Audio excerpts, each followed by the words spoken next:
Hello guys, ये कहानी बहुत ही ज्यादा इंटरेस्टिंग है और आपको इसमें पक्का बहुत ही ज्यादा मजा आने वाला है। बस उम्मीद करते हैं कि आप इस वीडियो को बिल्कुल एंड तक देखोगे। तो कहानी की शुरुआत में हमें एक छोटा सा बेबी दिखाया जाता है और अभी उसकी मदर उसे लेकर भाग रही थी। तभी एक लेडी गेट खोलकर कहती है कि आप लोग यहाँ रुकना चाहो तो रुक सकते हो। पर जो बेबी की मदर थी वो उस बेबी को उस लेडी को दे देती है और कहती है कि मैं कुछ दवाई लेकर वापस आती हूँ। लेकिन इसके बाद फिर वो कभी नहीं आई और अभी करंटली 18 साल बीत चुके हैं। वो बेबी हमारे इस कहानी का मेन कैरेक्टर है और अब वो लड़का बड़ा हो चुका है। उसका नाम शू है। हम देखते हैं कि अभी एक फेस्टिवल के दौरान वो एक मार्केट में था और उसके साथ एक छोटी बच्ची थी जो कि उसकी सिस्टर है। उसका नाम लूशियाओ है। यहाँ पर लूशियाओ जिद कर रही थी कि उसे कैंडी चाहिए, लेकिन शू कह रहा था कि अभी हमारे पास बिल्कुल पैसे नहीं है, इसलिए हमें बचत करनी चाहिए, ना कि फिजूल खर्ची पर। फिर लूशियाओ जिद करने लगती है कि इस वजह से शू उसे कैंडी दिला देता है। हम देखते हैं कि अब वो उस फेस्टिवल मार्केट के वहाँ से निकल रहे थे। तभी शू कुछ लोगों को बात करते हुए सुनता है। वो लोग बात कर रहे थे कि कैसे आजकल बाकी ह्यूमंस के बीच कुछ सुपर ह्यूमंस दिख रहे हैं। असल में ह्यूमंस में कुछ खास नहीं है, बल्कि कुछ मंथ पहले अजीब सुपर नेचुरल पावर सभी को मिलने लगी है। ये हर किसी को तो नहीं मिल रही, पर कुछ स्पेशल लोग हैं जो कि इसे अवेकन कर पा रहे हैं। वैसे अब तभी हम सामने देखते हैं कि एक शो किया जा रहा था जहाँ पर बहुत ही भीड़ थी। वहाँ पर एक मैजिशियन था, या फिर जो भी कह लो, वो कुछ मैजिक ट्रिक दिखा रहा था। वहाँ पर वो फ्लेम कंट्रोल कर रहा था। असल में ये उसकी सुपर पावर है और वो इसी को ट्रिक बताकर पैसे कमा रहा था। शू और ली शियाओ उसे देखते हैं। अब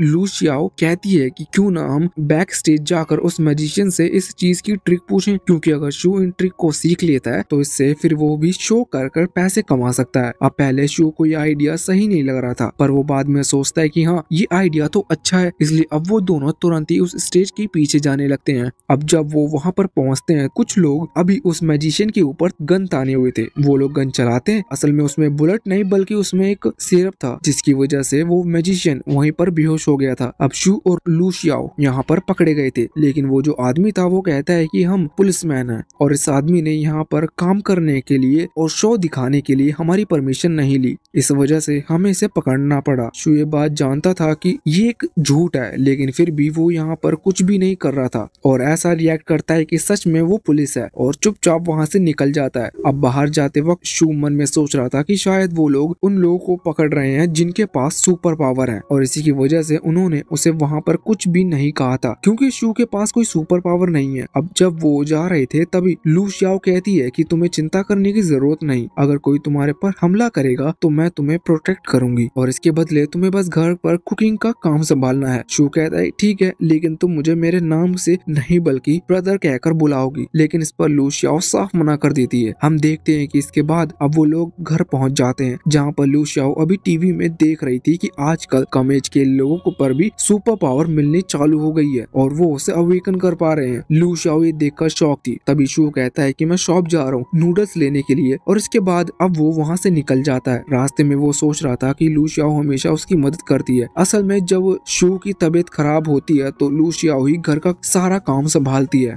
जबकि वो बहुत ही छोटी है। इस वजह से शू ज्यादातर लू शियाओ की हर बात मानता है और वो कोशिश करता है कि ज्यादा से ज्यादा पैसे कमा सके, जिससे कि लू शियाओ को जो चाहिए वो मिल सके। और जब वो जा रहा था वो यही सोच रहा था, इतने में ही सड़क पर एक ट्रक आता है जिससे उसकी टक्कर हो जाती है और शू वहीं पर नीचे गिर पड़ता है। साथ ही यहाँ पर बहुत ही ज्यादा ब्लड निकलने की वजह से शू बेहोश भी हो चुका था और उसके गले में जो लॉकेट है जो कि उसकी मदर ने छोड़ा था 18 साल पहले, वो भी टूट चुका था। पर हम देखते हैं कि अचानक से उस लॉकेट के टूटने के बाद उसके अंदर से एक एनर्जी निकलती है जो कि शू की बॉडी में फैलने लगी थी और फिर वहाँ पर कुछ सुपर नेचुरल फिनोमिनन देखने को मिलते हैं। हम देखते हैं कि एक एनर्जी शू की पूरी बॉडी को कवर कर रही थी और साथ ही साथ शू को जितना भी चोट लगी थी वो धीरे धीरे उसका दर्द भूल रहा था और अब शू अचानक से होश में आकर खड़ा हो जाता है। वो जो ड्राइवर था वो ये देखकर बहुत ही ज्यादा शॉक था। शू उस ड्राइवर की तरफ आगे बढ़ रहा था। हम देखते हैं कि वो ड्राइवर डर के मारे पीछे को हटने लगता है हमें उसके सर पर कुछ नंबर्स भी दिखाए जाते हैं, पर अभी हमें नहीं बताया जाता कि ये क्या है। ये हमें कुछ देर बाद पता चलेगा। हम देखते हैं कि वो ड्राइवर डर के मारे वहाँ से भाग गया था, क्योंकि उसे शू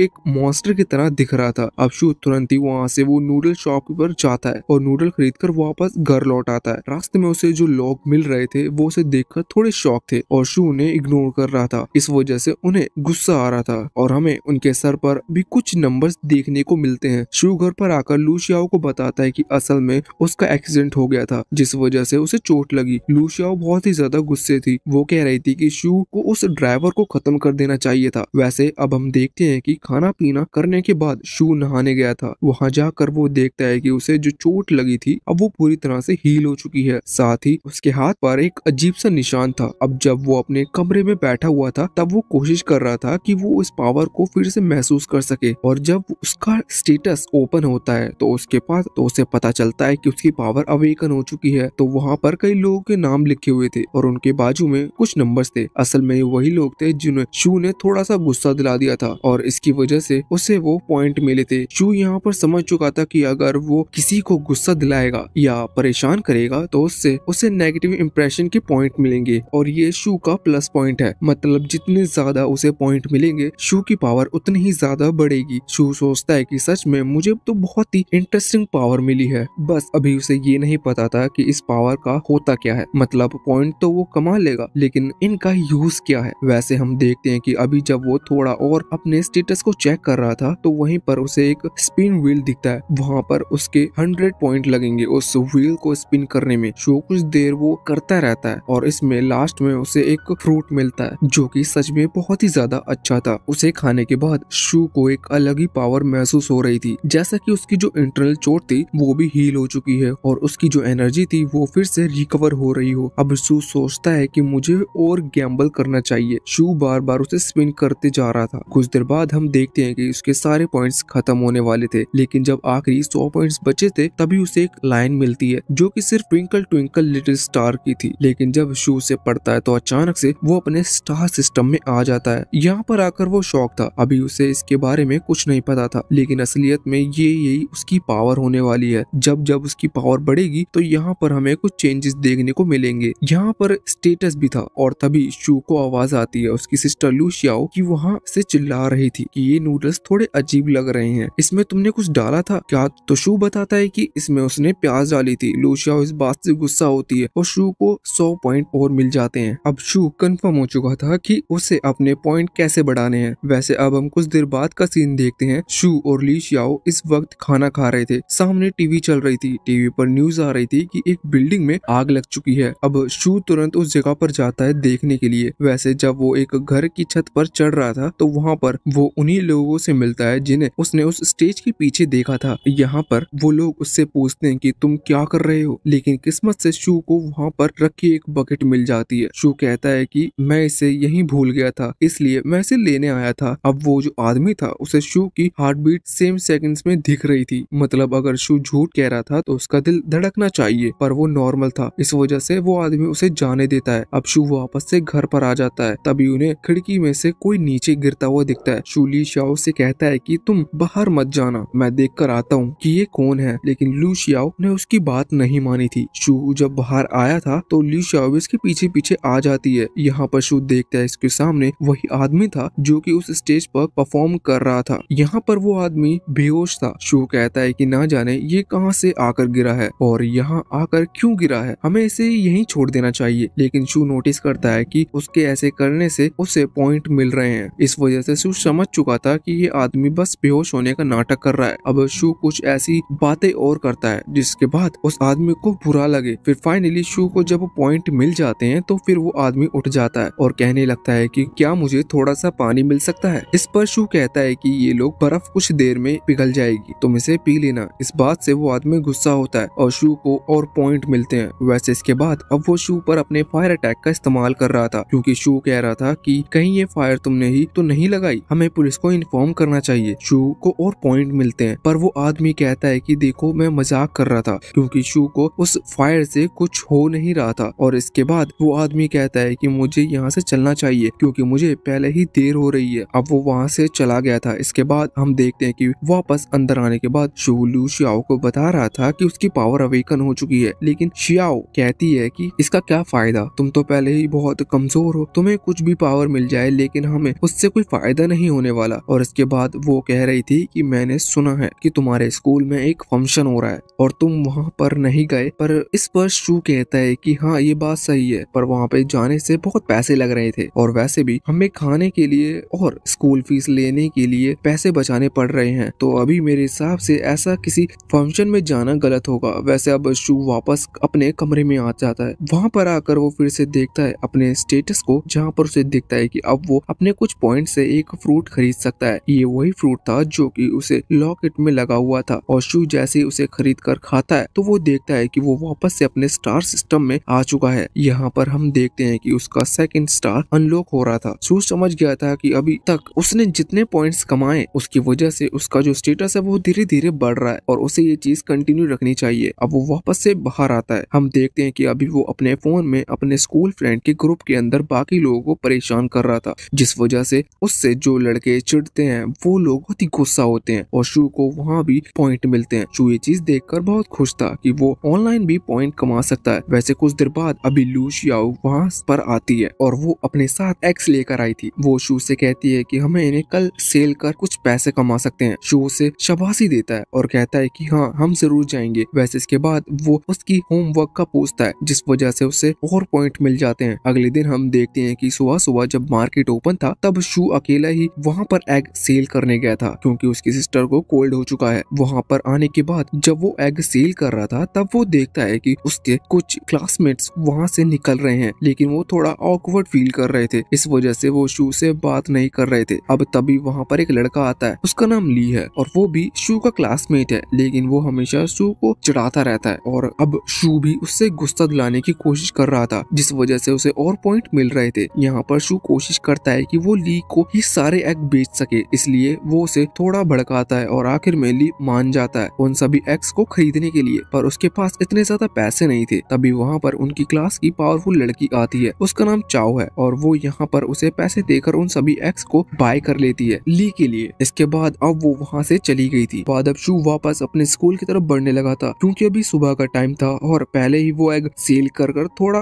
लेट हो चुका है। वैसे अब हम देखते हैं कि क्लास में जब वो बैठा हुआ था तब बाकी स्टूडेंट्स इस वक्त अवेकन लोगों के बारे में बात कर रहे थे जिन्होंने अभी अभी अपनी पावर को अवेकन किया है। शू इस वक्त मन में सोच रहा था कि अभी टोटल 6 रैंक्स हैं। ये एफ रैंक से स्टार्ट होता है और लास्ट रैंक ए पर आती है, लेकिन ए के बाद भी है, लेकिन अभी यही नॉर्मल है जो कि पाए जा रहे हैं। शू कहता है कि अभी वो एफ रैंक पर है और अगर वो धीरे धीरे करके बार बार अपनी पावर को अवेकन करेगा और खुद स्ट्रॉन्ग बनेगा तो इससे उसकी रैंक धीरे धीरे बढ़ते जाएगी। अब जब वो ये बात सोच रहा था उतने में ही एक उसका क्लासमेट वहाँ पर बाहर आता है और अभी क्लास वालों से चिल्लाकर कहता है कि उनकी ही क्लास के एक लड़के ने अपनी पावर अवेकन कर ली है और वो इस वक्त टेरिस पर है। हम वहाँ पर पहुंचकर देखते हैं कि असल में जब वो लड़का अपने टीचर से आर्गुमेंट कर रहा था तभी उसकी पावर अवेकन हो गई और उसने अपनी टीचर को उठा लिया। अब वो बिल्कुल कॉर्नर पे था, इस वजह से कोई भी आगे नहीं बढ़ रहा था उसे रोकने के लिए, क्योंकि ऐसे में वो टीचर को उस बिल्डिंग से नीचे भी फेंक सकता था। और वो लड़का खुद भी कह रहा था कि अगर मैं टीचर को यहाँ से फेंक देता हूँ तो कोई मेरा कुछ नहीं बिगाड़ सकता क्योंकि मेरी एज अभी कम है, इस वजह से लॉ भी ये नहीं कहती कि मुझे कोई सजा मिलेगी। पर शू आगे आता है। सभी को लगता है कि शू कुछ अच्छा कहेगा, मगर शू उसे नियम बताने लगता है कि नहीं तुम्हें सजा मिलेगी और लॉ कैसे काम करता है। अब इस बात से वो लड़का डर जाता है और सर को वहीं पर नीचे रख देता है। वैसे शू को लॉ के पॉइंट बताने की वजह से कुछ पॉइंट मिल रहे थे क्योंकि सभी लोगों को गुस्सा आ रहा था ये क्या कर रहा है। वैसे अब सर बच जाते हैं, सभी लोग बहुत खुश थे, लेकिन एक लड़की की तुम्हें कैसे पता कि वो सर को इस बिल्डिंग से नीचे नहीं फेंकेंगे। इस पर शू कहता है कि नहीं मुझे नहीं पता था, मैं बस कोशिश कर रहा था, क्योंकि बाकी सब तो खड़े हुए थे। अब उस लड़की को भी गुस्सा आ रहा था, शू को और पॉइंट मिल रहे थे। वैसे इसके बाद अब वो अपनी क्लास में आता है जहाँ पर उसे पता चलता है कि उन सभी का ब्लड टेस्ट होने वाला है। अभी उन्हें रीजन नहीं बताया था कि ये क्यों हो रहा है, पर ये कहा जाता है कि सबको ये ब्लड टेस्ट करवाना कंपलसरी है। अब शू भी वो करवा कर वापस अपने घर लौटता है। रास्ते में वो उसी घर के बाहर रुका था जहाँ पर उसकी आंटी रहती है। ये वही है जिनके पास शू की मदर ने शू को छोड़ा था। वैसे अब शू खुद का खर्चा उठा सकता है, इस वजह से वो उनसे अलग रह रहा है। यहाँ पर वो उस लड़के से मिलता है जिस लड़के को उसने उस फेस्टिवल के दौरान देखा था, पर शू ने तब भी उससे इग्नोर किया था। और यहाँ पर जब वो लड़का शू को हेलो कह रहा था तब शू फिर से उसे इग्नोर कर और पॉइंट कमा लेता है। वैसे अब जब वो घर आता है तो उसे पता चलता है कि लू शियाओ की हालत अब और भी ज्यादा खराब है। उसे सच में बहुत ही ज्यादा सर्दी हुई है। शू अपने कमरे में वापस लौटकर कोशिश करता है कि वो कोई हीलिंग फ्रूट कलेक्ट कर सके जिससे कि उसकी सिस्टर की हेल्प हो। वो बहुत ही गैम्बल करता है और पहले तो उसे कोई फायदा नहीं हो रहा था, लेकिन बहुत ही ज्यादा पॉइंट बर्बाद करने के बाद फाइनली उसे कुछ फ्रूट मिल जाते हैं। अब वो आता है लू शियाओ के पास और उसे एक फ्रूट देकर कहता है कि इसे खाकर देखो। अब जब लू शियाओ उसे खाती है तो वो देखती है कि वो अच्छा महसूस कर रही है और उसकी तबीयत भी धीरे धीरे ठीक हो रही है। ये चीज देखकर वो शॉक थी और कह रही थी कि क्या सच में फल उगाना तुम्हारी सुपर पावर है। वैसे वो यहाँ पर ये भी पूछती है कि क्या तुम्हारे पास ऐसे और भी फ्रूट हैं। इस पर शू उसे कहता है कि हाँ। इसके बाद वो उसे जितने भी फ्रूट उसने कलेक्ट किए थे वो सभी दे देता है और कहता है कि तुम्हें इन्हें खाकर पूरी तरह से ठीक हो सकती हो। वैसे जाते वक्त शू कहता है कि चिंता मत करो, तुम भी अपनी पावर बहुत ही जल्द अवेकन कर लोगी। और यहाँ पर वो उसे अपने होमवर्क के बारे में याद दिलाता है जिस वजह से उसके जो पॉइंट्स फ्रूट्स को कलेक्ट करने के बाद बर्बाद हुए थे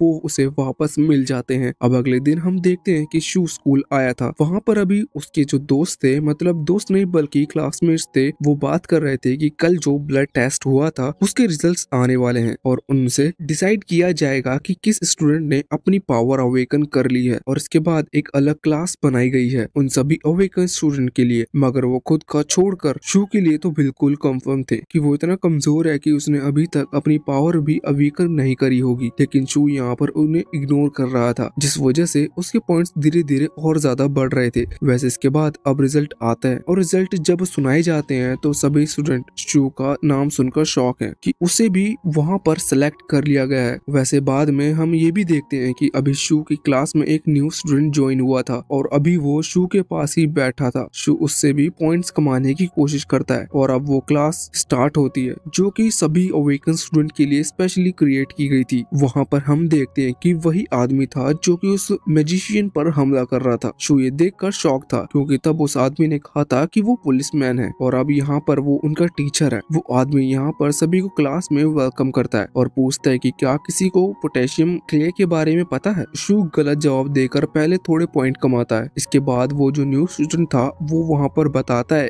कि ये ऐसा मेटल है जो कि ऑरा को डिटेक्ट करता है। इस पर वो टीचर कहता है कि हाँ बिल्कुल, तुमने बिल्कुल सही पहचाना। असल में ये मेटल अभी अभी 17 महीने पहले ढूंढा गया है और ये इतना खास है कि अगर इसमें अपनी ब्लड की ड्रॉप डाल दें तो ये बता देगा कि आप किस रैंक पर हैं। वो लोग मेहनत कर अपने रैंक को ज्यादा बढ़ा सकते हैं। वैसे इसके बाद अब जब क्लास खत्म होती है तो उन सभी को उनकी रैंक बताई जाती है। हमें पता चलता है कि शू अभी सिर्फ F रैंक पर है और जब ये बात बाकी सारे स्टूडेंट को पता लगती है तो वो शू पर हंसने लगे थे। हम देखते हैं कि यहाँ पर अभी जो नया लड़का था वो शू के साथ ही घूम रहा था और वो शू पर बिल्कुल नहीं हंस रहा था। वो शू से पूछता है कि आखिर ये लोग तुम्हारी इंसल्ट कर रहे हैं, क्या तुम्हें इन चीज से कोई फर्क नहीं पड़ता। इस पर शू कहता है कि नहीं, मैं इनकी बात सुनता नहीं। लेकिन बाद में फिर शू अपने फोन से उन सभी स्टूडेंट को मैसेज भेजता है जिसमें वो उनके बारे में बुरा बुरा लिखता है। इस वजह से उनको गुस्सा आ रहा था और शू को पॉइंट्स मिल रहे थे। अब शू वापस से अपनी घर पर लौट आया था। वो यहाँ पर बहुत सारे फ्रूट्स खा रहा था क्योंकि उसे अपना रिजल्ट सही करना था। असल में वो F रैंक पर है लेकिन उसने जितने भी फ्रूट्स हैं उनको खाना छोड़ दिया था जिससे कि उसकी रैंक सबसे कम रहे। लेकिन अब वो एक साथ फ्रूट खा रहा था जिससे कि जो रिजल्ट है उसे कई गुना ज्यादा उसकी रैंक बढ़ा जाए। और फ्रूट्स खाते खाते वो देखता है कि जो लॉटरी में जो फ्रूट्स मिल रहे थे वहाँ से उनका स्लॉट चेंज हो चुका है। इसका मतलब अब वो स्पिन कर और ज्यादा फ्रूट नहीं कमा सकता। बस एक अच्छी चीज ये थी कि क्या अब वो 1000 पॉइंट में दूसरी जगह से उन फ्रूट्स को खरीद सकता था। वैसे अब वो देखता है कि वहाँ जो स्पिन व्हील था उसके अंदर प्राइस चेंज हो चुके थे। वहाँ पर अभी भी कई नई चीजें आ गई थी और शू जब स्पिन करता है तो उसे वहाँ पर टूफू नाम की एक डिश मिलती है। वैसे सिल्वर चाहती थी कि वो पेन केसेस मंगाए, इसलिए शू बार बार स्पिन करता जा रहा था पर हर बार उसे टूफू ही मिल रहा था। लेकिन लास्ट में उसे कुछ अजीब सी चीज मिलती है जिसके अंदर से एक एनर्जी निकलती है जो कि लू शियाओ के माइंड के अंदर चली जाती है और फिर हम उसके स्टार सिस्टम को देखते हैं। इसका मतलब उसने भी अभी अपने सुपर नेचुरल पावर को अवेकन कर लिया है पर अभी हमें उसकी पावर नहीं बताई जाती क्योंकि वो अभी बहुत ही ज्यादा कम रैंक पर है। इस वजह से उसे खुद भी अपनी पावर नहीं पता थी। अब शू वापस अपने कमरे में आ गया था और सोते वक्त वो सोच रहा था कि उसने इतनी ज्यादा स्पिन कर बहुत सारे टूफू जमा कर लिए हैं, इसका वो क्या करे। लेकिन फिर उसे आइडिया आता है कि इसे वो कल के दिन सेल कर सकता है और पैसे भी कमा कमा सकता है। और उसके बाद अब वो सो गया था। अगले दिन वो सुबह ही मार्केट पहुंच जाता है और वहाँ पर उसे सेल करता है। उसकी जो स्मेल थी वो बहुत ही बुरी थी पर टेस्ट अच्छा था, इसलिए जब लोग उसकी स्मेल सूंघते हैं तो उन्हें गुस्सा आता है। इस वजह से शू को पॉइंट मिलते हैं, लेकिन बाद में जब उसे टेस्ट करते हैं तो उन्हें अच्छा लगता है। इस वजह से वो और ज्यादा खरीद रहे थे। अब जब सारे टोफू बिक जाते हैं तो यहाँ पर शू सीधा अपने स्कूल आ जाता है। वो बहुत ही ज्यादा खुश था और उसे देखकर बाकी स्टूडेंट गुस्सा हो रहे थे और जल रहे थे। इस वजह से शू को और पॉइंट मिल जाते हैं। बाद में लौटते वक्त शू एक गोल्डन मैन को देखता है जो कि इस वक्त तलवार चलाने की प्रैक्टिस कर रहे थे। शू उनकी तरफ आता है और वो ओल्ड मैन कहते हैं कि क्या तुम्हें ये सिखाऊं? तो इस पर शू कहता है कि नहीं, मुझे ये चीज नहीं सीखनी। और इसके बाद शू वहाँ से चला जाता है। इस चीज से शू को और ज्यादा पॉइंट मिल चुके थे। वैसे अब शू अपने घर पर लौटता है। वहाँ पर आकर वो देखता है कि जब उसका फर्स्ट स्टार अवेकन हुआ और जब वो पूरी तरह से उसने उसकी पावर को अपने अंदर एब्सॉर्ब कर लिया तो अब उसकी एक तलवार भी अवेकन हो चुकी थी। इसका मतलब वो उस छोटी सी तलवार का यूज कर सकता है। और वो ये देखकर शॉक था कि जब फर्स्ट स्टार पर उसे ये मिलता है तो 7 स्टार पर उसे क्या मिलेगा, और वो इसके लिए बहुत ही ज्यादा एक्साइटेड था। अब अगले दिन क्लास में हम देखते हैं कि टीचर अभी अवेकन स्टूडेंट को एक स्क्रिप्ट स्टोन देते हैं जो कि बहुत ही ज्यादा महंगे हैं, और वो यहाँ पर कहते हैं कि हर स्टूडेंट इसकी प्रैक्टिस करेगा और अपने अवेकन पावर में इसका यूज करे, उसके एनर्जी को बढ़ाने की कोशिश करेगा। लेकिन जब शू घर लौटकर उसकी प्रैक्टिस कर रहा था तो वो देखता है कि वो स्पिरिट स्टोन उसके सिस्टम के लिए बिल्कुल यूजलेस है, उसका कोई फायदा नहीं है, और जो स्पिरिट स्टोन था वो वहाँ पर वेस्ट हो गया था। इसलिए शू ये सोच रहा था कि अब वो टीचर को कैसे बताएगा कि उनका दिया हुआ स्पिरिट स्टोन वेस्ट हो गया। वैसे अब अगले दिन वो फिर से स्कूल जाने के लिए निकलता है। यहाँ पर फिर से उससे वही ओल्ड मैन प्रैक्टिस करते हुए मिलते हैं। शू फिर से उनकी तारीफ करता है और वो कहते हैं कि क्या तुम्हें अब भी ये चीज सीखनी है? इस पर शू कहता है कि नहीं, आपको मैं पहले ही बता चुका हूँ, मैं इसमें बिल्कुल इंटरेस्टेड नहीं हूँ। तो इस वजह से उस ओल्ड मैन को और ज्यादा गुस्सा आ जाता है। अब शू अपने स्कूल में पहुंचता है। वहाँ पर लंच के टाइम पर वो न्यू स्टूडेंट गोल्ड अभी शू को बता रहा था कि उनकी कंट्री ने कुछ ग्रुप बनाए हैं जिन पर अवेकन लोगों को रखा जाता है। एक है अर्थ ग्रुप जिसमें सभी कॉमन अवेकन लोग रहते हैं, मतलब सेलेक्ट किए गए। और इसके बाद आते हैं हेवनली अवेकन ग्रुप जिसके अंदर सिर्फ बी रैंक से ज्यादा के लोगों को रखा जाता है। साथ ही गोल्ड यहाँ पर बताता है कि जो हेवनली अवेकन ग्रुप है उसके अंदर सिर्फ अभी तक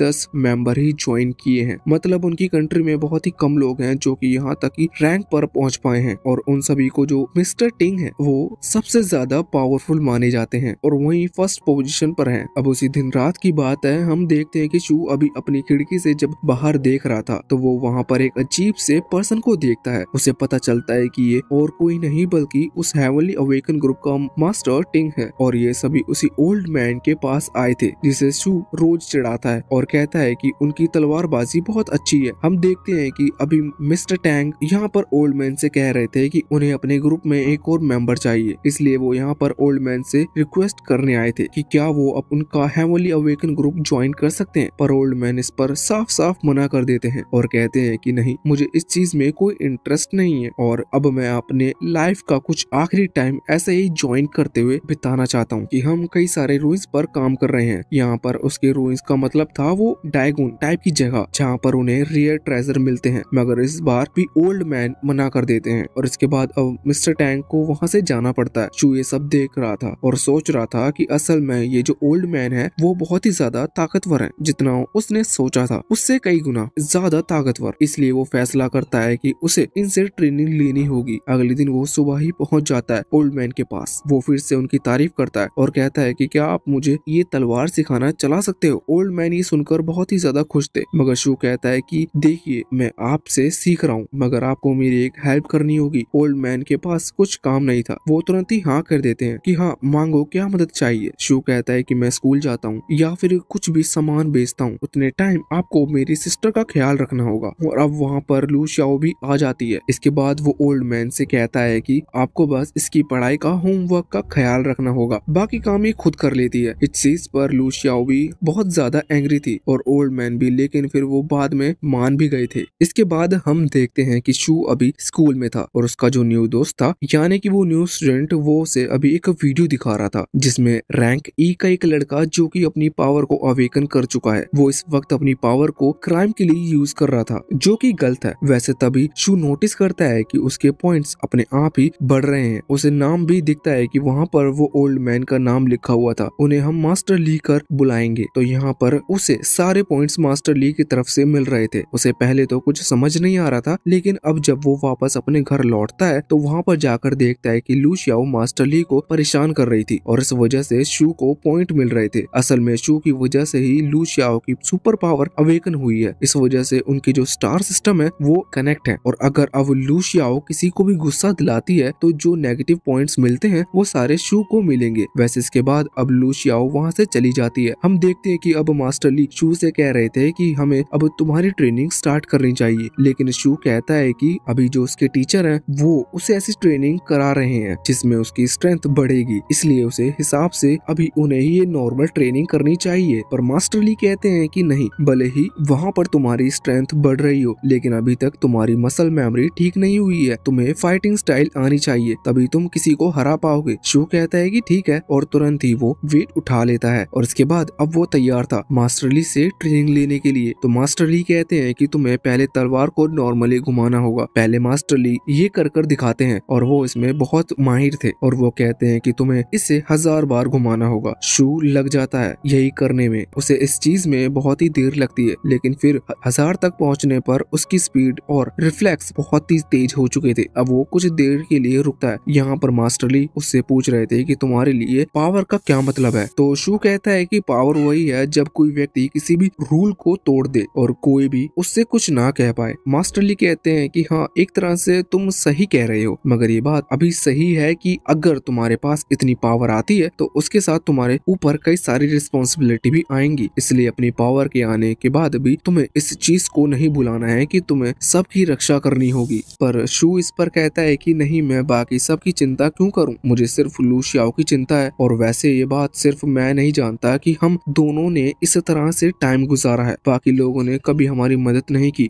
मास्टर ली हंस रहे थे और मन में सोच रहे थे कि सच में इसे बहुत मुश्किल होगा समझने में कि इसके पास क्या पावर है और इसका यूज वो कैसे करेगा। अब अगले दिन का सीन देखते हैं। हम यहाँ पर देखते हैं कि शू अभी स्कूल गया था और मास्टर ली लू शियाओ को कुछ पढ़ा रहे थे। लू शियाओ आज अच्छे मूड में थी इसलिए उन्हें परेशान नहीं कर रही थी। तभी वहाँ पर एक लड़का आता है। इस लड़के का नाम यूजिन है और असल में ये हेवनली अवेकन ग्रुप का मेंबर है और जैसे ही यहाँ पर आता है तो मास्टर ली इसे हेलो कहते हैं और वो लू शियाओ से भी इसे हेलो कहने को कहते हैं, लेकिन लू शियाओ उसे हेलो नहीं कह रही थी। ये चीज देखकर यूजिन थोड़ा सा गुस्सा था मगर वो कुछ कह नहीं रहा था, मगर इसी चीज में जो पॉइंट थे वो सीधा शू को मिलते हैं। शू देखता है कि उसे यूजिन की तरफ से पॉइंट मिले हैं। वो तुरंत ही समझ गया था कि यूजिन कौन है क्योंकि उसे पहले से इसके बारे में पता था। वो तुरंत वहाँ से भागकर यहाँ आता है और यहाँ पर आकर वो देखता है कि मास्टर ली और यूजिन बात कर रहे हैं। यूजिन अभी मास्टर ली से कहने के लिए आया था कि हेवनली रूइंस ओपन होने वाला है, अगर आप हमारी मदद नहीं कर रहे हो तो कोशिश करना कि आप बीच में भी ना आओ। वैसे उसे पता था कि मास्टर ली शू को ट्रेन कर रहे हैं, लेकिन अब जब वो शू को देखते हैं तो उसे याद था कि ये एफ रैंक पर है, इसलिए वो कहता है कि तुम अभी बहुत ही कम रैंक पर हो, हमें तुमसे कोई खतरा नहीं है। और इसके बाद अब वो वहाँ से चला जाता है। अब मास्टर ली और शू बैठे हुए थे। मास्टर ली कह रहे थे कि वो तुमसे बहुत ही ज्यादा रैंक पर था लेकिन तुम फिर भी बिल्कुल नहीं घबराए। मैं शौक हूँ कि आखिर तुम असलियत में किस रैंक पर हो। वैसे इसके बाद अब शू को और ली शियाओ को दोनों ही वो पोटेशियम वाला केमिकल देते हैं और कहते हैं कि इसको चेक करके बताना कि तुम्हारा रैंक क्या है। अब शू और लू शियाओ उसे ले आए थे। रात को वो उसमें अपनी ब्लड की एक ड्रॉप डालते हैं और चार्ट को देखने लगते हैं कि आखिर वो किस रैंक पर है। मगर यहाँ पर जो शू की टेस्ट ट्यूब थी वो अचानक से कलर बदलती है और इसमें बिल्कुल अलग ही कलर आ रहा था जो कि उस चार्ट में भी कहीं नहीं था। ये चीज देखकर शू भी शॉक था। वो पहले तो बाहर आता है लेकिन फैसला करता है कि मास्टर ली को वो इस बारे में नहीं बताएगा क्योंकि मास्टर ली को बहुत ही ज्यादा पावरफुल लोग जानते हैं और अगर वो शू की पावर को जानेंगे तो शू के पीछे पड़ जाएंगे। इस वजह से वो यहाँ पर झूठ कह देता है और मास्टर ली उसकी बात मानकर वहाँ से चले जाते हैं। अब उसी रात की बात है। हम देखते हैं कि शू अभी कल्टीवेशन कर रहा था और इस चीज में उसकी सेकंड लेयर अनलॉक हो चुकी थी और इसके अनलॉक होते ही उसे एक स्पेशल पावर मिली है जो कि उसकी बॉडी को ग्लो कर रही थी। असल में ये पावर ऐसी है कि जो शू की कोई इंजरी लगती है तो ये उसे अपने आप ही हील कर देगी। ये उसे बैटल में काम आएगी क्योंकि शू को खुद ही हील करने के लिए या फिर रुकने के लिए जरूरत नहीं पड़ेगी। अब तभी हम देखते हैं कि इस वक्त लू शियाओ सो रही थी और सोते हुए वो अचानक से अपनी पहली लेयर को अनलॉक कर लेती है। उसकी पहली लेयर की अनलॉक होते ही उसके पास सब पावर आ चुकी थी। अब वहाँ पर वो खड़ी हो गई थी और अभी वो होश में नहीं नहीं थी। शू पूछता है कि वो होश में आती है। अब हम उसकी पावर को जानते हैं। हमें पता चलता है कि असल में लू शाओ किसी भी डेड क्रिएचर की एनर्जी को एब्सॉर्ब कर उसके स्टार सिस्टम में जो ब्लैक होल है वहां पर उसे एनर्जी को बेच सकती है, और इसके बाद वो कभी भी उस एनर्जी का यूज कर वो जो भी चीज है उसकी स्पिरिट को वहां पर समन कर सकती है। अभी नॉर्मल रैंक के लिए आसपास की कोई चींटी थी जो कि डेड थी, और उसकी जो स्पिरिट थी वो लू शाओ के पास आ चुकी थी। लू शाओ तुरंत ही उससे एक चींटी क्रिएट कर लेती है। ये सब स्पिरिट फॉर्म में थी मगर ये असली लग रही थी। अब वो कोशिश करती है कि क्या वो ऐसी 2-3 चींटियों को स्पिरिट फॉर्म में कन्वर्ट कर सकती है, लेकिन ऐसा हो नहीं रहा था। इससे हमें पता चलता है कि वो एक टाइम में सिर्फ एक ही स्पिरिट को कंट्रोल कर सकती है। पर अब जब वो बाहर आती है तो उन्हें वहाँ पर एक बर्ड भी मिलती है, और हम देखते हैं कि लू शाओ उस बर्ड की भी स्पिरिट को कंट्रोल कर पा रही थी। इस चीज से लू शाओ को ये पक्का हो गया था कि इसकी कोई टाइम लिमिट नहीं है, वो कितनी भी देर तक इन स्पिरिट को यूज कर सकती है। और साथ ही साथ उसे ये भी लग रहा था कि भले ही वो कितनी भी पावरफुल स्पिरिट को वो उसे कंट्रोल कर लेगी, पर अभी ये चीज कंफर्म करनी थी। इसलिए वो शू से कहती है कि क्या हम कब्रिस्तान चल सकते हैं, क्योंकि वहाँ पर मुझे बहुत सारी स्पिरिट मिल जाएगी। पर शू मना कर देता है और उसे तुरंत ही एक फार्म हाउस लेकर जाता है जहाँ पर उसे एक पिग की स्पिरिट मिलती है। अब वो वापस घर लौट आते हैं। लू शाओ अपनी पावर से उस पिग की स्पिरिट को क्रिएट करती है। शू उसे पंच करता है। वो देखता है कि वो उसे पंच भी कर पा रहा था। इसका मतलब अगर वो पिग के थ्रू या फिर पिग के अलावा भी किसी बड़ी स्पिरिट को कंट्रोल कर ले और फिर उससे अटैक करे तो सामने वो किसी के भी ऊपर अटैक कर सकता है। वैसे इसके बाद अब वो खाना खाने लगे थे। शू यहाँ पर थोड़ा खुश लग रहा था। इस चीज पर लू शाओ पूछती है कि क्या हुआ, आज तुम बड़े खुश हो। शू कहता है कि मैं इसलिए खुश हूँ कि अब हमें खाना की चिंता करने की जरूरत नहीं है। असल में शू अपने स्टार सिस्टम से कनेक्ट किए हुए वो जो खाने की चीजें हैं अब उन्हें अपने पॉइंट्स में खरीद सकता है। इस वजह से उन्हें उन चीज के पैसे नहीं देने पड़ते। दूसरी चीज में जो नॉर्मल बाजार में न्यूट्रिशन वाली चीज मिलती है उनसे ये कई गुना ज्यादा अच्छी है। इसलिए शू अभी थोड़ा खुश था। अब सोच रहा था कि अगर कैसा हो कि वो जिस घर को रेंट पर लेकर रह रहे हैं उसी घर को वो खरीद ले या फिर उससे भी कोई अच्छा घर खरीद ले, क्योंकि अब उसके पास थोड़े थोड़े पैसे बचने लगे थे। वैसे घर के लिए तो उसे बहुत पैसे चाहिए थे, पर सोचने में क्या जाता है। और जब वो ये सोच रहा था तभी अचानक से उसे कुछ अजीब सा महसूस होता है। वो तुरंत ही चेक करने के लिए जा रहा था ये चीज क्या थी, लेकिन लू शाओ को भी ये चीज महसूस हुई थी। तो वो कहती है कि मैं भी तुम्हारे साथ चलूंगी। अब वो दोनों वहाँ उनके घर के पास जो ब्रिज है वहाँ पहुँचते हैं। वहाँ से थोड़ी ही दूर वो देखते हैं कि अभी शू के टीचर मिस्टर फे और कुछ ब्लैक कोट पहने हुए आदमी अभी एक ग्रुप से लड़ रहे थे। ये ग्रुप चोर का ग्रुप था और यही वो ग्रुप था जो कि क्राइम फैलाए हुए था। हमें पता चलता है कि उस ग्रुप में एक लड़का भी रैंक डी पर है जो कि बहुत ही ज्यादा है। अगर नॉर्मली देखा जाए तो अब वो ये लोग उस पर हमला कर रहे थे। उसके जो बाकी के दोस्त थे वो अभी उसकी मदद कर रहे थे, लेकिन अब उन चोरों के पास कोई रास्ता नहीं था। वो भागने की कोशिश कर रहे थे। उन्होंने पैसे तो कहीं छुपा दिए थे, लेकिन अभी वो पैसे ले जाने के लिए सही टाइम नहीं था, क्योंकि वहीं पर मिस्टर फे और बाकी लोग वो जाकर छुप जाते हैं और डिसाइड करते हैं कि वो लोग सभी सरेंडर कर देंगे, क्योंकि पैसा ज्यादा जरूरी नहीं है उनके लिए, खुद ही जान बचाना ज्यादा जरूरी है। इसकी वजह से कोई रास्ता नहीं बचा था और उन्हें वहाँ पर उन लोगों पर फिर से हमला करना पड़ा था। दूसरी तरफ हम देखते हैं कि शू लू शाओ से कहता है कि उसे वापस घर लौटना चाहिए और लू शाओ मान भी जाती है। अब यहाँ पर उन चोरों के बीच और ब्लैक कोट वालों के बीच लड़ाई हो रही थी। शू भी अब वहाँ पर आ गया था और इस वक्त उसने अपनी हीलिंग पावर को एक्टिवेट कर रखी थी, जिस वजह से उसकी बॉडी ग्लो कर रही थी। कोई भी उसे पहचान नहीं रहा था कि आखिर ये है कौन। शू अभी बाकी उन चोरों से लड़ रहा था और जो मैन रैंक डी का चोर है वो ब्लैक कोट वाले से लड़ रहा था, लेकिन ब्लैक कोट वाला उसे हरा नहीं पा रहा था क्योंकि उसकी रैंक और रैंक दोनों ही बहुत कम है। हम देखते हैं कि शू ने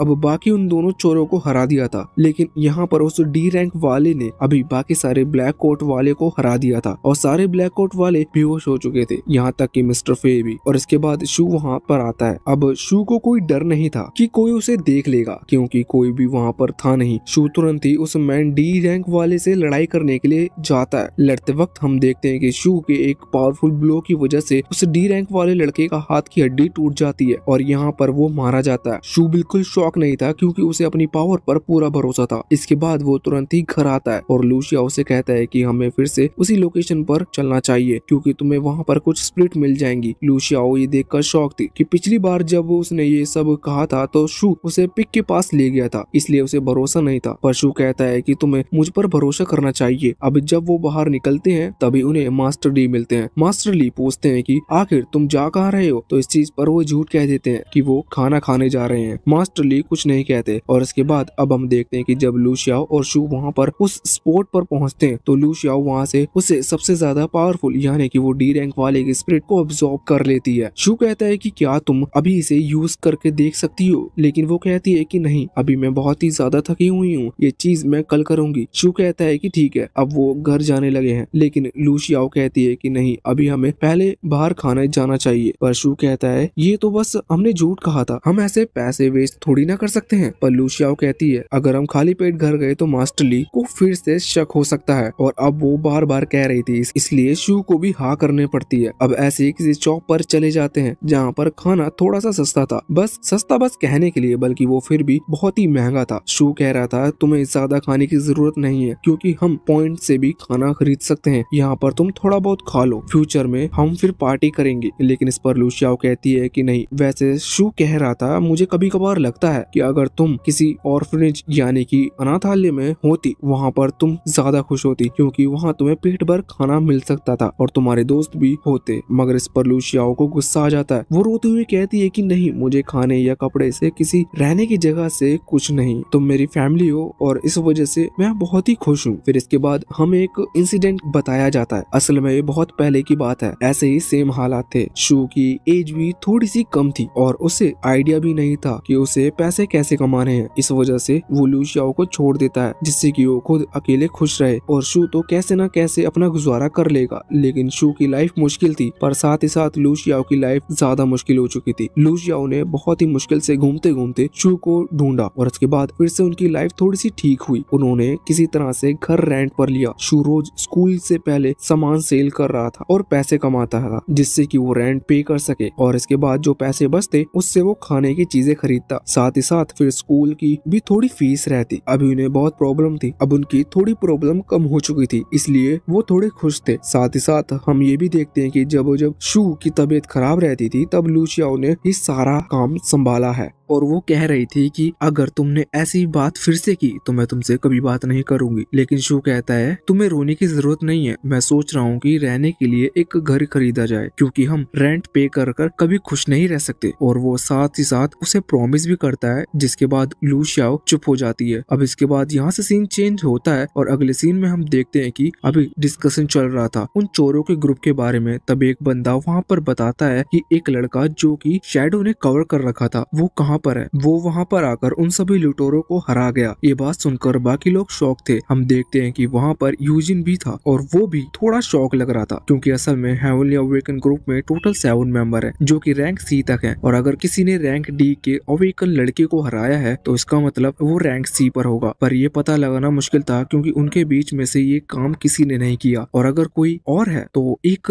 और दिक्कत की ये बात थी जो कि वो कम एज का था क्योंकि उन लोगों ने ये चीज तो नोटिस कर ली थी। पर यूजिन ये चीज सोच रहा था कि इतने कम एज में अगर कोई रैंक सी पर पहुंच गया है तो वो कितना ज्यादा पावरफुल होगा। वैसे इसके बाद अब बात बदलती है। वो लोग अभी बात कर रहे थे उस ओपन होने वाले रूइन के बारे में। वो फैसला करते हैं कि वहाँ पर कौन जाएगा क्योंकि वहाँ बहुत ही ज्यादा खतरा भी हो सकता है। अब अगले सीन में हम देखते हैं शू अभी अपना वही टूफो सेल करने के लिए आया था। बस प्रॉब्लम ये हो गई थी कि यहाँ पर टूफो तो बहुत ही ज्यादा लोग खरीद रहे थे पर अब उन्हें उस टोफू की स्मेल से कोई प्रॉब्लम नहीं थी। इस वजह से सेल तो अच्छी होती है और शू को पॉइंट नहीं मिलते और पैसे को वो टोफू खरीदने में यूज ही नहीं कर सकता था। उसे चाहिए पॉइंट थे तभी वो और टोफू खरीद कर सेल कर पाएगा। लेकिन बाद में वो लोग को खाली डिब्बा दिखा दिखा कर थोड़े बहुत पॉइंट कलेक्ट कर लेता है। इसके बाद हम देखते हैं कि जब वो घर लौट के आया था तो रात के टाइम लू शाओ उसे डी रैंक वाले आदमी की स्पिरिट को क्रिएट करते हैं। शू देख कर शौक था कि सच में उसने उस आदमी की स्पिरिट को कंट्रोल कर लिया। लू शाओ बताती है कि वो इसकी मदद से हमला भी कर सकती है पर शू कहता है यहाँ पर नहीं क्योंकि यहाँ घर डैमेज हो सकता है और ये उनका घर नहीं है। वैसे लू शाओ ये भी बता रही थी कि जब उसने बाकी सारे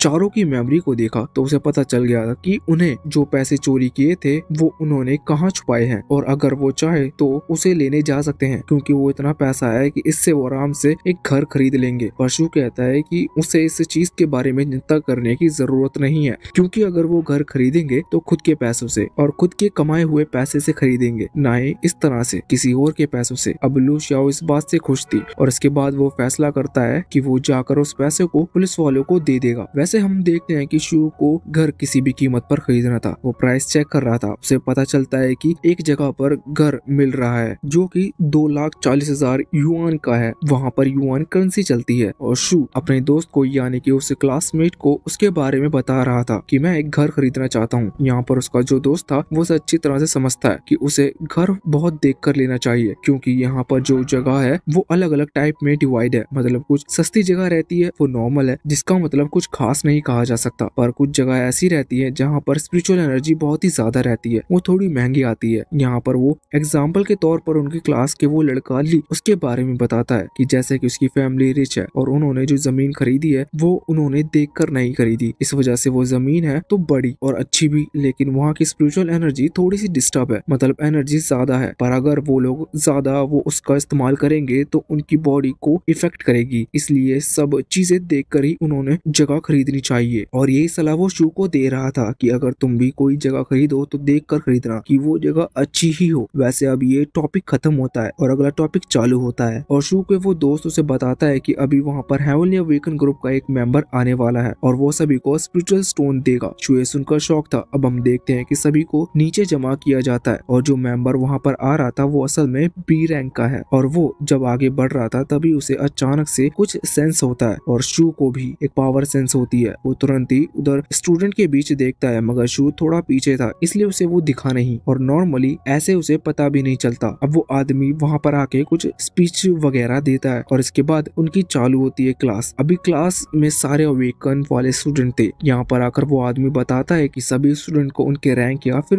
पोटेंशियल के हिसाब से स्पिरिट सोन दिए जाएंगे। उन्हें हर महीने कुछ स्पिरिट सोन देंगे, जैसे कि उनका जितना पोटेंशियल है रैंक सी तक का तो उन्हें एक स्पिरिट सोन मिलेगा। जिनका बी है उन्हें 2 और ए वालों को भी 2। यह स्पिरिट सोन सच में बहुत महंगे हैं, इस वजह से वो उन्हें ज्यादा स्पिरिट सोन नहीं दे सकते। मगर अभी शुरुआत में सभी स्टूडेंट को 2-2 स्पिरिट सोन दिए थे, भले ही उनका पोटेंशियल कितना भी रैंक का हो। शू खुश था और अब वहाँ से बाहर आते हैं तो हम देखते हैं कि शू अभी अपने दोस्त से कह रहा था तुमने बताया था कि ये स्पिरिट सोन महंगे होते हैं, तो क्या मैं इन्हें सेल कर सकता हूँ? अब इस चीज पर शू का दोस्त कहता है कि हाँ, ब्लैक मार्केट में सेल हो सकते हैं, लेकिन एक बात बताओ, ये तो तुम्हारा फ्यूचर है, तुम इसे सेल क्यों कर रहे हो? पर शू कहता है कि तुम ही सोचो कि अगर मैं सिर्फ पैसे कमाने के बारे में सोचता रहता हूँ तो कभी भी अपनी ग्रोथ नहीं कर पाऊंगा, इसलिए मैं सोच रहा हूँ कि इन्हें सेल कर किसी भी तरह अपना एक घर खरीद लूं जहाँ पर मुझे रेंट की चिंता ना करनी पड़े, खाने का मैं देख लूंगा और इसके बाद फिर मेरे पास फ्री टाइम रहेगा खुद को स्ट्रॉन्ग बनाने का। वैसे असली कारण तो यही था कि शू के पास जो फ्रूट्स खरीदने की पावर है वो पॉइंट से जो महंगे फ्रूट खरीद सकता है वो ज्यादा कम है, जबकि उसे पहले भी इसी तरह का स्पिरिट सोन दिया गया था, लेकिन जब उसने उसका यूज किया तो स्पिरिट सोन डिस्ट्रॉय हो गया और उसका कुछ फायदा भी नहीं हुआ। वैसे अब शू का दोस्त उससे कह रहा था कि वैसे तो इन्हें सेल करना नामुमकिन है क्योंकि ये खुद हेवनली अवेकन ग्रुप की तरफ से कंट्रोल किए जाते हैं और इन सभी स्पिरिट सोन का एक नंबर होता है, लेकिन फिर भी ब्लैक मार्केट इन्हें सेल कर सकती है, बस थोड़ा सा मुश्किल होगा। वैसे शू का दोस्त उसे ये भी बताता है कि इनकी कीमत करीबन एक स्पिरिट सोन की 100,000 युआन होगी। अब शू कहता है कि नहीं, मुझे ये कम से कम 1,20,000 युआन में बेचना है। और इसके बाद जब उसका दोस्त फोन पर बात करता है और थोड़ी बहुत रिसर्च करता है तो फाइनली उन्हें एक आदमी मिल जाता है जो कि उसे खरीद सकता है। अब शू के पास टाइम नहीं था पर वहाँ पर जाने के लिए, इसलिए शू तुरंत अपने वो दोनों स्पिरिट सोन उसे उसके दोस्त को दे देता है और कहता है कि तुम ही इनको सेल कर देना। ये देखकर उसका दोस्त शॉक था। वो कहता है कि ये बहुत महंगे हैं, तुम इन्हें मुझे दे रहे हो, लेकिन इस पर शू कहता है कि हाँ, मुझे तुम पर भरोसा है। इसके बाद अब उसका दोस्त उन्हें रख लेता है। वैसे एक और बात, 1,20,000 युआन का एक स्पिरिट सोन, इसका मतलब 2 स्पिरिट सोन 2,40,000 युआन के होंगे और शू ने जो घर देखा था उसकी कीमत भी इतनी ही है। इसके बाद अब शू वापस अपने घर लौट आया था। अभी वो मास्टर ली के साथ बैठा हुआ था और हम देखते हैं कि लू शाओ भी वहीं पर भी थी। तभी वो सामने देखते हैं कि उस मतलब मास्टर ली के घर के अंदर से वही सेम आदमी बाहर निकला है जो कि अभी शू के स्कूल में आया था। वही रैंक बी का मेंबर है। वो वहाँ पर असल में कुछ मेडिसिन रखने के लिए आया था। अब वो मास्टर ली से कहता है कि जो कि एक अजनबी लड़का पकड़ा गया है, मतलब जो रैंक सी पर है, जिसे उन्होंने अभी सिर्फ देखा है और उसे ढूंढने की तैयारी चल रही है। उसकी जो टेक्निक्स थी वो लगभग आपकी तरह ही थी। असल में जब वो शू